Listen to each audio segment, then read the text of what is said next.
دیکھیے عقیدہ توحید یہ دین اسلام کی بنیاد ہے اور اسی پر سارا سٹرکچر ہے اور اس پر ساری اساس ہے۔ جتنے بھی انبیاء کرام تشریف لائے ان کی سب سے پہلے دعوت یہی ہوتی تھی کہ ان اعبدوا اللہ واتقوا، اللہ تبارک و تعالیٰ کی عبادت کرو۔ وَإِلَٰهُكُمْ إِلَٰهٌ وَاحِدٌ، وہ خدائے الہ ہے اور الہ واحد ہے، اس کا کوئی بھی شریک نہیں ہے۔ اور فرمایا کہ اس کے تقاضے سب سے پہلے یہ ہے کہ انسان اپنے تمام اعمال کے اندر بھی کسی قسم کی ریا کو شامل نہ کرے۔ بالکل ایک شرک ہے اس کا قبلہ مفتی صاحب نے تعریف فرمائی کہ اللہ تبارک و تعالیٰ کی کسی بھی اعتبار سے ذات میں صفات میں کسی کو مثل بنانا، یہ تو بالکل شرک ایسی ہے کہ ان اللہ لا یغفر ان یشرک بہ ویغفر ما دون ذلک۔ اور ایک ہے شرک خفی۔ تو توحید کا تقاضا یہ ہے کہ آپ اپنے ایمان کو، اپنی توحید کو اتنا خالص کریں کہ اس کے اندر ریا بھی نہ ہو۔ وما امروا الا لیعبدوا اللہ مخلصین لہ الدین، فرمایا کہ حکم دیا گیا ہے کہ تم خالص ہو کر اللہ تبارک و تعالیٰ کی عبادت کرو، اس انداز سے اللہ کی عبادت کرو کہ قل ان صلاتی و نسکی و محیایا و مماتی للہ رب العالمین لا شریک لہ وبذالک امرت وانا اول المسلمین۔ اللہ، میری نماز، میری قربانی، میرا مرنا، میرا جینا، میری ہر چیز اس خدا وحدہ لا شریک کیا کہنا ہے، سبحان اس کا کوئی شریک نہیں ہے، کسی بھی اعتبار سے کوئی شریک نہیں ہے، اور فرمایا کہ میں اسی کے لیے سب کچھ کرتا ہوں۔ دوسرا ہے اللہ تبارک و تعالیٰ کی ذات پر توکل اور بھروسہ کرنا۔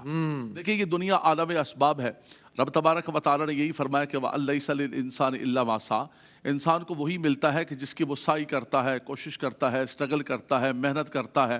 رب تبارک و تعالیٰ نے یہ نظام کائنات یہ ساری اسباب پر رکھی ہوئی ہے، لیکن فرمایا کہ اس کے اوپر ما فوق الاسباب ایک ذات ہے جو مسبب الاسباب ہے۔ کبھی کبھی ایسا ہوتا ہے کہ انسان سارے اسباب کو جمع بھی کر لیتا ہے لیکن پھر بھی نتیجہ نہیں نکلتا ہے، تو فرمایا جہاں جا کر تمہارے ارادے، تمہارا سب کچھ ٹوٹ جاتا ہے تو سمجھ لو کہ وہ خدا وحدہ لا شریک کی ذات ہے۔ تو انسان اللہ تبارک و تعالیٰ کی ذات پر اپنے تمام معاملات کے اندر توکل کرے۔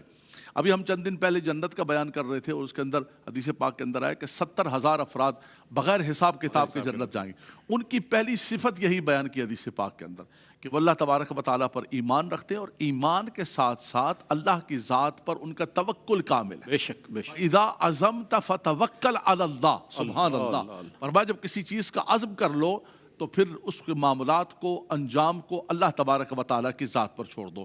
تو کسی بھی اعتبار سے دیکھیں، عبادات کے اعتبار سے دیکھیں، معاملات کے اعتبار سے دیکھیں، انسان کو اللہ کی ذات پر بھروسہ ہونا چاہیے۔ اس کی عبادات خالصتاً اللہ تبارک و تعالیٰ کے لیے ہوں، اس کے ہر چیز خالص ہو، اور اس کے بعد یہ ہو کہ وہ اللہ تبارک و تعالیٰ کی ذات پر بھروسہ کرے، اعتماد کرے۔ توحید کی برکتیں پائے گا وہ، توحید کا نور پائے گا وہ۔ اللہ اکبر، اللہ اکبر۔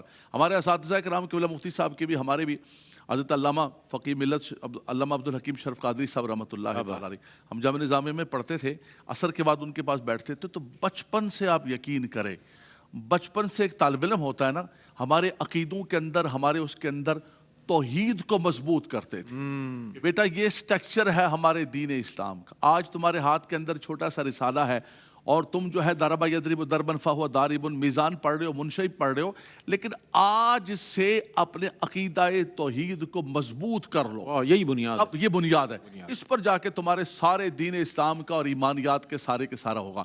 تو آپ علم پڑھیں یا کوئی بھی کام کریں، سب سے پہلے عقیدہ توحید اللہ کی ذات پر ہونا چاہیے۔ ہر نبی نے یہی دعوت دی۔